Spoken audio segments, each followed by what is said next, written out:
And let me just say, because at the beginning of the program earlier today, I expressed a personal concern about the way that the deaf are described, okay? Now, from what I'm told is that the deaf want to be described as the deaf and not hearing impaired. In fact, I'm being told that they feel insulted when they are referred to as hearing impaired. All right, so that's the position taken. It was just a personal view that I had expressed. All right, so I didn't mean to offend anyone. It was just a personal view. Okay, so let's get right back to the program. So the St. Andrew's Anglican Primary School in Calder Hall is still closed after a rat infestation forced the stoppage of classes in February. The school was expected to reopen by now, but this has not happened. To speak with us is Tutor Tobago Officer Braden Roberts. Mr. Roberts, good morning. Good morning, Mr. Hopkins. Good morning to the TV6 team and to the viewers. All right, well, Mr. Roberts, the situation continues. Is there a solution in sight? There was always a solution, and they just took too long to act until it gets out of hand. So based on what I would have heard, they are still doing the baiting and so on at the school. The amount of rats that would have been at that school would have been a significant amount, more than they would have expected it to be. So the cleaning up of the school hasn't started as yet. The initial works of the baiting, as I was told, that continues, and they are hoping to have the mold also treated with before the school is open. So it may not be open before the ending of this term. But surely this didn't happen overnight. So what would have contributed to this situation? Right. So we have had situations where teachers would cite reasons why they are refusing to work. Now, there's a form that tutor would have given to our teachers as a guide. Now, similarly with the ministry, the division, they want teachers to exercise care. So don't refuse to work. Whatever issues your school have, stay for the children. But we are harming ourselves. We are harming our children. So the refusal to work would have been done at that school for, I think, would have been 4 different occasions. The division took those reports, allowed the teachers to stay home for that particular day, and resume without rectifying the main issue. But over time, it will get worse. Health eventually came in, and health closed it for 1 week initially. And when OSHA came, they saw the extent of it, and it was closed for another 2 weeks. And then we are seeing that it's still remaining closed. I mean, Mr. Roberts, to me, and I suspect to many people out there, it seems to be a very simple problem to solve. Get an exterminator. So then what's the problem? It is simple when you treat it early. We all know, as with ailments, once you wait for it to get out of hand, it's no longer a simple thing. So health, I was informed, they are involved in the process. The baiting is taking place. Now, they can't go cleaning too early, and you still have rodents that may be decaying and so on. So are yet to take up that poison and so on. So they are waiting to ensure that they have all before they do that cleaning, based on what was explained to me. But they waited too long. As I said recently, when teachers cite these things, they don't always send persons from OSHA to the schools to check on these schools to ensure what the complaint was legit. I don't know what is the reason for that the division would have for that, but that would have been the circumstance. Fortunately, I saw it. Yeah. How many students have been affected? That school may have close to 500 students. It's a big school. Yeah. Fortunately, they were able to, well, the division did some work. They worked with the principal team, where they would have housed the standard 5s at the John Dale Community Center. And what about the other students? Well, the principal is quite, well, she's a leader at her school. She was able to get the teachers to work along, not in a bullying way, to provide work synchronously and some asynchronously to the students. So some teachers are online with the students, and some deliver packages and so on. Now, tutor, while we are not against online, we said no online until the framework is built.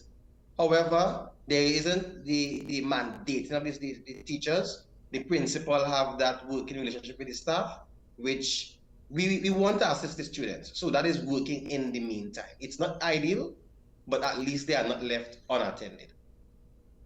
So therefore, some students are receiving education via Zoom. Some have been housed at another facility.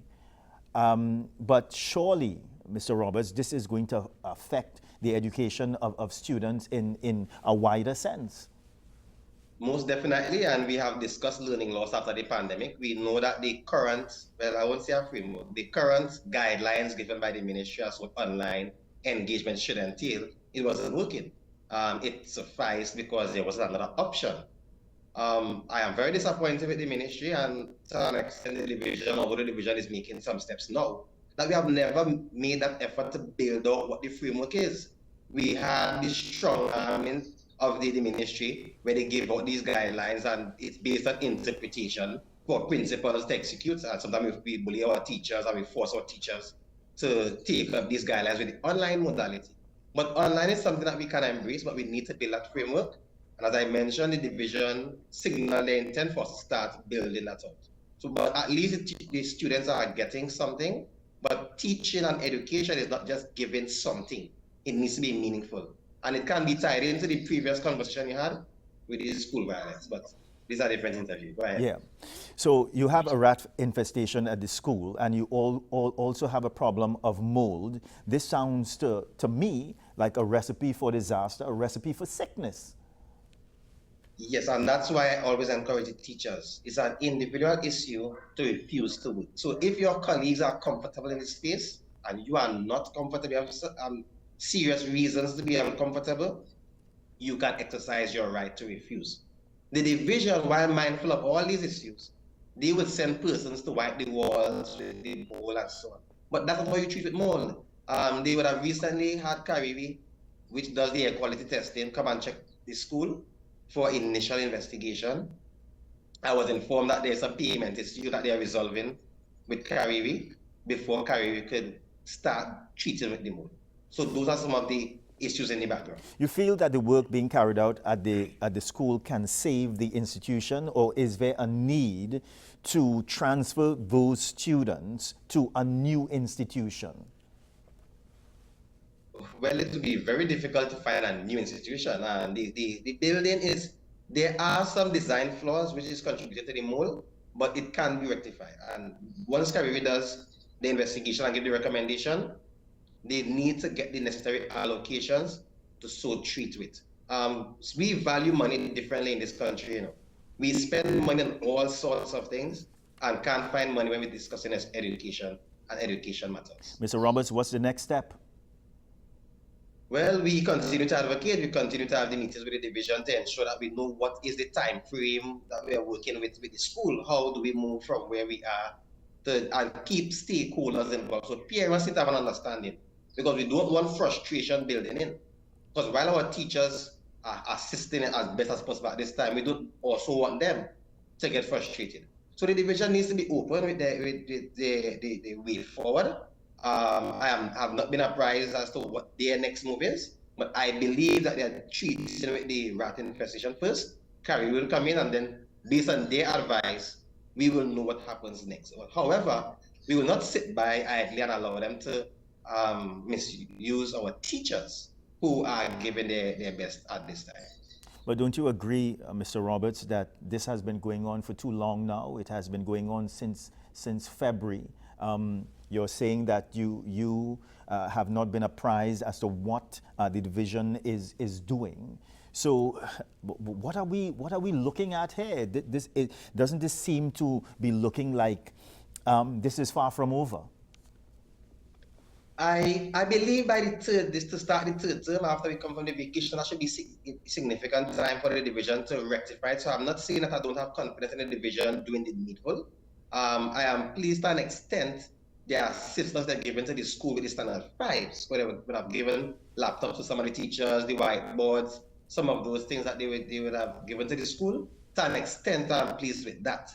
However, by the third term, the school should be rectified. If not, then we will have to exercise our displeasure. However, I just want to ask of the division and the ministry, when teachers exercise the right to refuse to work, take it as a serious matter and we deal with it, we nip it in the bud before it gets out of hand. Yeah. Last time we spoke, you had said that there was some positive response concerning a contract. Right. So I was on the air a few weeks ago, or was it February, where we were discussing the issue of the leave classification. We have to send leave to Trinidad for them to be classified once it goes past the 14 days. We recently had a meeting with the division where the secretary indicated some work that she did in the background, having a conversation with the minister. The assistant secretary also spoke about the avenue where Tobago would have the authority. The CPU also in his submission suggested that they are also discussing having the devolved function to Tobago. So the division is not just sitting back. I'm grateful that they have heard the call and they are acting upon it to ensure that the leave can be classified in Tobago and we won't have teachers waiting 10, 15 years for a day or 2 days to be classified by the ministry. There is also the contract teacher situation, if I could just quickly touch on that. Yes. Where several teachers are still on contract and they've been on contract for years. There's no mobility, they remain on contract. The assistant secretary also said that they found, they did some research and they found some vacancies in Tobago that they're going to treat with. And after treating with such, the preparation for cabinet, which the administration said within 3 months, they're going to prepare a package which could lead the way forward in increasing the establishment for Tobago. So I am pleased with these submissions from the division. It's for me to follow up to ensure those submissions are not just hot here and they are actually working in the background. But so far it looks promising. Mr. Roberts, before you leave us, the Minister of Education is reporting 2 confirmed cases of hand, foot, and mouth disease in Trinidad. What's the situation in Tobago? Right, so I have not heard of any such in Tobago. However, I'm not certain how that disease is spread, but we always encourage our teachers. We have learned a lot during the pandemic. So we ensure that we continue to advise our students, even our teachers in our conduct, the washing of their hands and so on. Because beside that disease, the flu is more dangerous in our schools. It's tearing apart the number of the attendance of both teachers and students. So we don't have so much the hand, foot, and mouth disease, but the common cold, the flu, is doing some significant damage where attendance is concerned. Mr. Roberts, it's always a pleasure speaking with you. Thank you very much for speaking with us this morning. And thank you, as always, for giving the platform for us to do our advocacy. Thank you. Anytime. So it's time to take a break, but first, let's check this situation at Chamflair. The traffic at Chamflair is moving slowly but surely this morning.